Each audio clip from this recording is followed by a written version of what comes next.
we're going to take a look at a high-speed event, which is commonly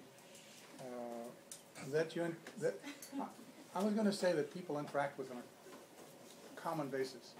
Yeah, but as I look at you all, probably you've never seen one of these things, and even if you've seen, you never operated one. And that's a sewing machine. Oh, yeah. Hey. I've used a sewing machine. Okay. You have to? Okay. I'm just kidding on that. But a sewing machine is a high-speed process, right? The stitching action of a sewing machine. It happens at a rate that we really can't examine visually. So it might be an appropriate subject to use to look at with a stroboscope. Now that's all well and good. You could have the sewing machine running, and you could light it up with a stroboscope and synchronize the stroboscope with the sewing machine, and then slightly unsynchronize, and you can watch the stitches, as I said earlier, being made or being unmade, depending on whether you run faster or slower than the machine is operating. But in our case, we're not going to be interested so much in what happens, but rather how long it takes a stitch to happen. So we want to find out what the frequency is, but not just by looking at it with a stroboscope. We want a visual record, okay? Because if you just look at something and then you relate to someone, well, you know, the frequency of this sewing machine is 10 stitches a second. They have to take your word for it. They have nothing concrete to analyze themselves. So the ultimate purpose to a lot of the photography, which is done in high-speed photography, is to eventually end up with photographs that can be used as data and can also be published. They're better, as some people say, you know, a picture is worth 1,000 words. Well, I'm not sure about that. But if you can substantiate what you did with a photograph, so much the better your communication is going to be. So in our case, we want the stitching rate of the sewing machine. Can we do it with that? Yes, we can. It results in words. So how do we go from words to pictures with a sewing machine? Well, I'm just trying to do a stylized thing here.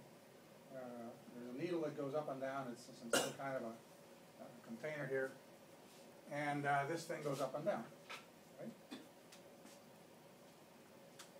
So one thing that we traditionally would do is essentially how that photograph of that young lady was made. And that is to put a camera over here. And this would be a film camera. And then those, before you do anything, you put a roll of film here, and you put the lens cap on the camera, and you drive it all the way to this side. So this is where all your unexposed material is, unexposed or unused memory, if you want to call it that. And over here, you got a little spool. And then, you take the cap off, you open the camera shutter, so normally it would be closed. Now it's open. This is putting an image of the sewing machine onto the film.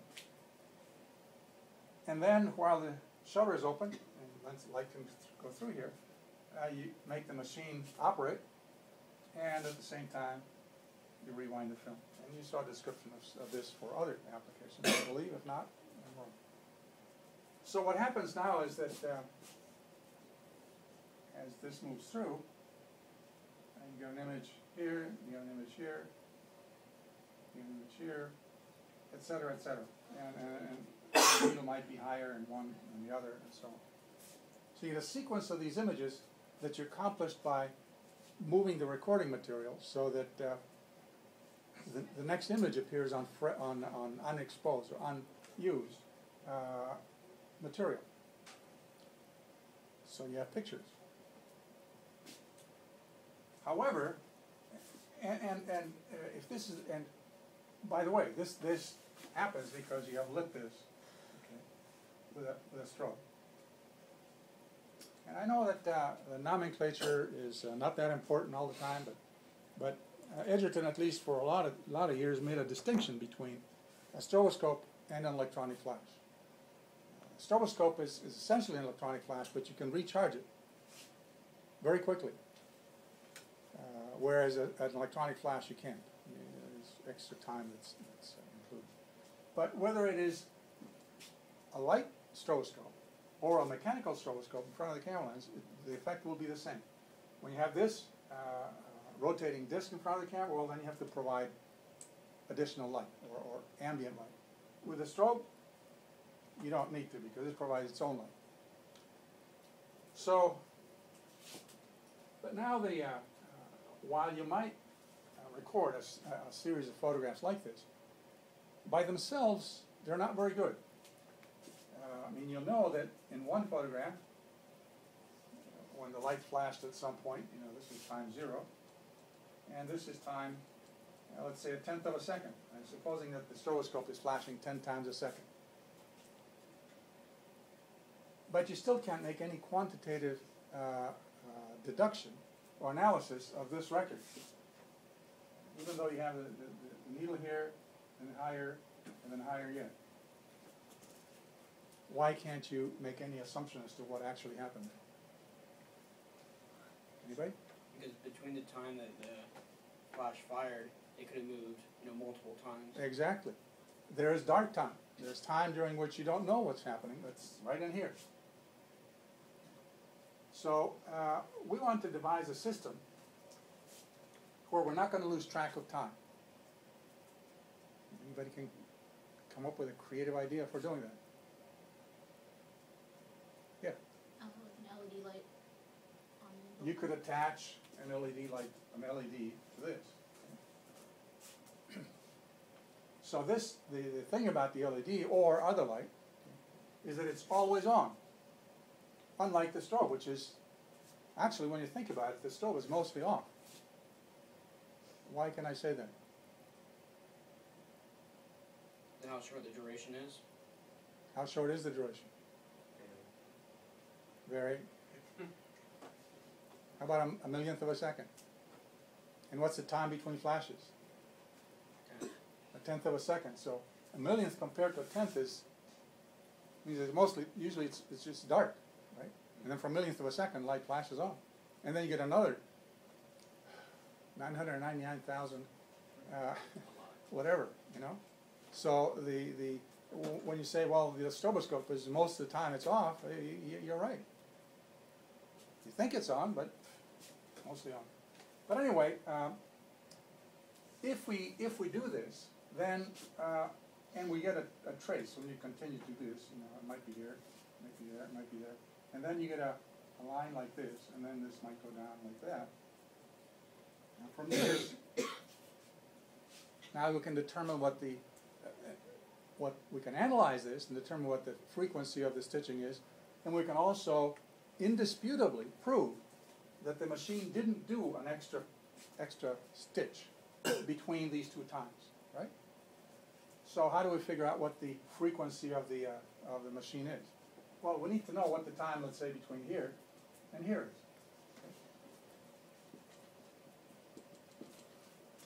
Well, how do we figure that one out? Well, you take a look over here, and you'll have maybe a machine over here, and then another one, another one, another one, another one. And so when you get to this one, okay, you notice that the curve that's left by the continuously on light has reached the same position as it had over here, right? So it must have completed one cycle. It went up and down.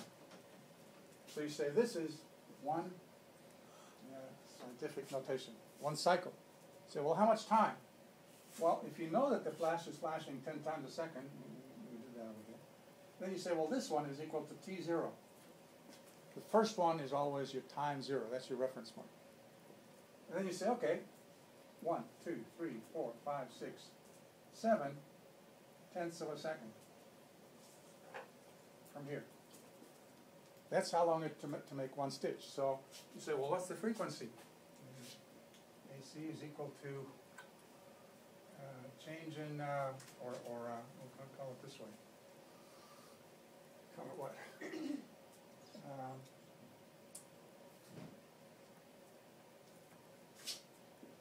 One cycle divided by delta t. So 1 cycle in this case, at the top, delta t is 7/10. Is that right? So this is 10 divided by 7, which is something like 1.4. 7 times 4 is 28 plus 9, right? About 1.4 stitches per second. Pretty slow. We expect the sewing machine to do better than that, right? So in that case, what might happen is that this curve goes something like this.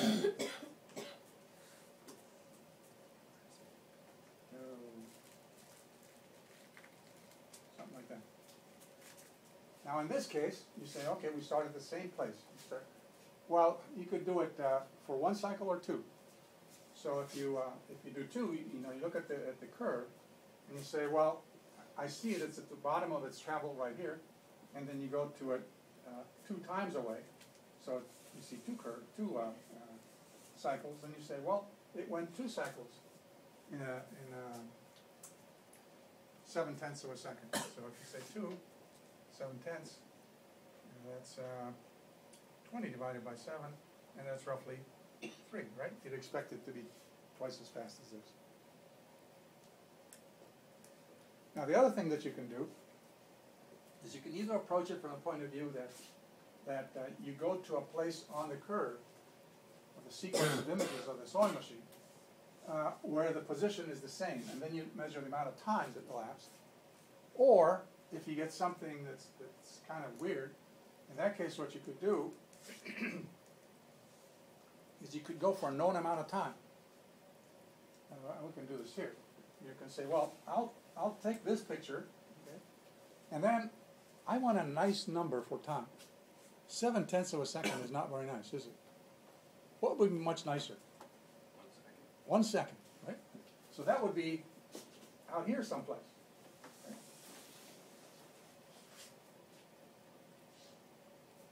Now, what happens if you choose a convenient amount of time, the number of images that you get is going to be different. It is going to be possibly an odd number. So then you count the number of cycles in a given amount of time. Now at the end it could be something like this. And so then you say, okay, well it went 1 cycle, 2 cycles, and some. And you estimate what that is. Maybe 2 point, oh wait, I actually can figure it out. Right? It went 3. But that's not good because it started over here. Anyway, if you do it that way, for a full second, we already know that it's going to be 3, right? So that it would have to be down here someplace. And that would, you say, okay, it went 3 cycles in a nice amount of time, 10. So it went 3 stitches a second. So you can either make the time a convenient amount, or you can make the cycles a convenient amount. When you make the time a convenient amount, it's possible that you're going to end up with odd number of stitches. It could be 2 1/4, 2 1/2, 2 3/4, or something like that. You have to estimate. Now, on the other account, when you make the stitch constant or easy to work with, in that case you end up with an odd amount of time. 7/10 of a second, or it might be 6 seconds, 6/10, or whatever it happens to be. But there are 2 approaches to analyzing the results.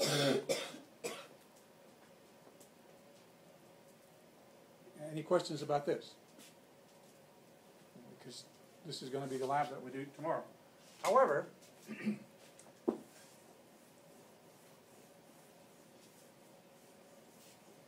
we don't like film. Is that right? So, film has a lot to be said for it. And if you want a long sequence of records of the sewing machine or the dancer, film is a lot more advisable to use. It's more advisable to use that than it is to use some digital system. A digital system that could duplicate something like that is pretty expensive. So we want to do things on the cheap. So that means that you're going to maybe think, well, I can just use one of my digital cameras and I can rewind the sensor and you know, collect images that way. Well, you can't do that. However, what you can do is what some film photographers also did. Now we have some action taking place over here. I like the young lady here. And you take your camera and put the film in it, whatever it is. And the camera has a particular, for the frame, it has a particular angle of coverage or view or whatever. Right? And what you like to do is this action to move across across the sensor or across the film plane. So what they used to do, some did, is they built the stage and they put the action on it and maybe attached a flash to it too. And then a rope over here. And then you get a lowly assistant, okay, to crank the rope over while you open the shutter, and as this thing moves across, you get a sequence of images of an answer like that one. Now, this works. It works well. But you only have this much recording area. 35 or one of these, 36 millimeters, that's all you got. So if you want to make a sequence like that, well, you're not going to do it. But you can get close if you're willing to give up time. And if you're willing to give up time. And one way you can extend time is to make the image smaller. Okay, so instead of using your frame, 24 by 36, instead of making your pictures of whatever, the sewing machine, very big, and you only get maybe 4 pictures, oh, okay. And now that the sensors are getting better, you can make them teeny. And you get a lot more of them. But what are you giving up? Resolution. Remember, ultimately, typically you give up resolution in a high-speed system, or many others. So, but this would work, and this has worked, and but it's kind of a crude system to kind of move this across, because if it's a person, they're kind of wobbling on this moving platform. So, that doesn't work so good. And let's take a look at another option. But we still want to just move the image across the frame of the camera. Well, one way to do that, there are a number of them. I forget most of them, but I remember a couple. So you have your action taking place where it's a sewing machine or somebody, and what you do is you aim the camera this way to begin with, or the other one. It doesn't matter. But what happens is you want to put this image on one side of the frame. And then, then you can light the subject is going to do its thing wherever it is. And then you open the shutter, and then you swing the camera over, so now it's looking that way. And in the process, what happens is the image moves from one side to the other, right? That article that I wrote for Pop Photo magazine over there did exactly that. That's how those went. What did you give up? Well, you only had 36 millimeters, and in the case of that one, it was a Canon digital, so it's even smaller. That's all the time you had to do this. There's another drawback. Well, when the camera is aimed to the left, well, you see from here all the way to there. So this, whatever the studio is or the environment is, gets exposed. And when the camera is swung the other way, well, you see all the way out to here. So all of this interferes with the image that you record of the subject. Well, the way to overcome this is to essentially block out that. So in front of your camera, you put a mask. Black. So you're looking out through a slot.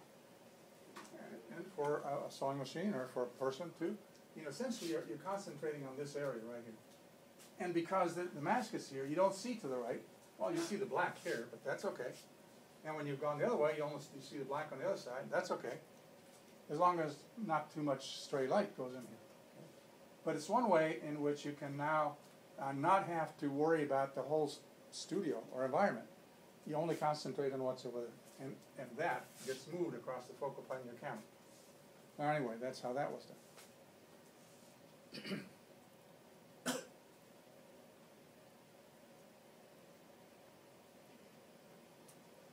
I think there's yet another way, but essentially for those of you who are going to be working digitally, which I presume all of you are going to do, you don't have to process the film. This is the approach that we're going to take. Okay? Now, the result is going to be a series of exposures due to the stroboscope flashing. It'll be flashing 10 times a second. That'll be known. And the sewing machine is going to have a tungsten light on it to provide uninterrupted recording of time. And it'll give you a position of the needle over time. And the stroboscope will provide timing information as to what the position of that needle is at several instances in time, however long it takes you to put the images on the film.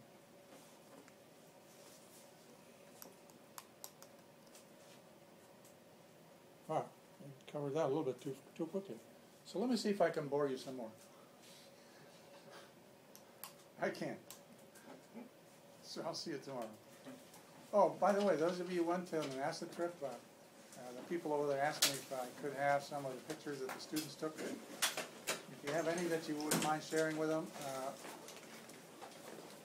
if you have them here, we can transfer them. If you don't, bring them tomorrow and we'll do it.